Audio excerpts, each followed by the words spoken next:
भर में लोगों से कहना चाहता हूं, कम मेक इन इंडिया।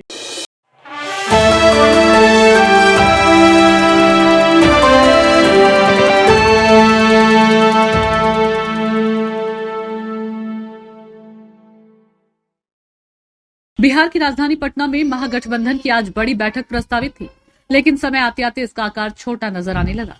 दिल्ली में 2 दिन पहले कांग्रेस अध्यक्ष मल्लिकार्जुन खड़गे और पूर्व अध्यक्ष राहुल गांधी के साथ राष्ट्रीय जनता दल की ओर से तेजस्वी यादव की बातचीत हुई। इस बैठक में वामपंथी दलों को नहीं बुलाया गया। आज पटना में बैठक हुई तो वामपंथ के बड़े चेहरे गैर हाजिर थे। कांग्रेस से कोई बड़ा चेहरा नहीं आया, मतलब प्रदेश स्तर के नेता ही आए। विकासशील इंसान पार्टी के मुकेश सहनी आए, लेकिन राष्ट्रीय लोक जनशक्ति पार्टी के पशुपति कुमार पारस को बुलावा भी नहीं मिला। तो सवाल उठता है कि माना क्या जाए। बात यही रह गई कि बिहार विधानसभा चुनाव से पहले यह महागठबंधन के आधार दलों की एक सामान्य बैठक भर है। ऐसी बैठक जिसमें न तेजस्वी यादव के सीएम चेहरे पर मुहर लगेगी और न सीटों के बंटवारे का कोई खाका तय होगा।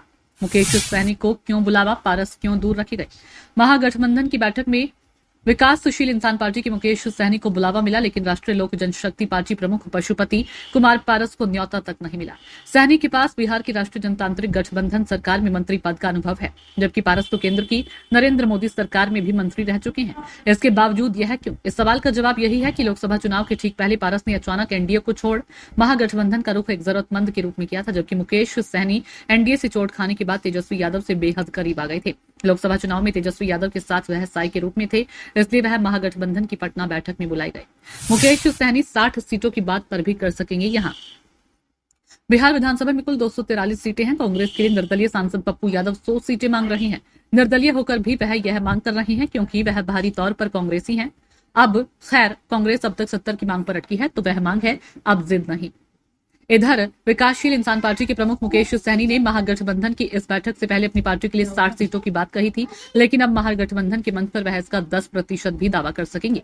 उम्मीद कम है, ऐसे में महागठबंधन की आज हो रही बैठक कुल मिलाकर आपसी समन्वय पर ही केंद्रित होकर रह जाएगी। ये भी एक तरह से पक्का है। सीटों का बंटवारा होना तो अभी असंभव है। रही बात तेजस्वी यादव के चेहरे पर बात करने की, तो इस बैठक में मौजूद रहे नेता लोकसभा चुनाव भी उसी चेहरे पर लड़ चुके हैं, इसलिए सब कह सकते हैं कि नेतृत्व तेजस्वी करेंगे, मुख्यमंत्री का चेहरा तेजस्वी होंगे। ऐसा ऐलान कोई बड़ा नेता तो करने से रहा। ब्यूरो रिपोर्ट, नई दिल्ली।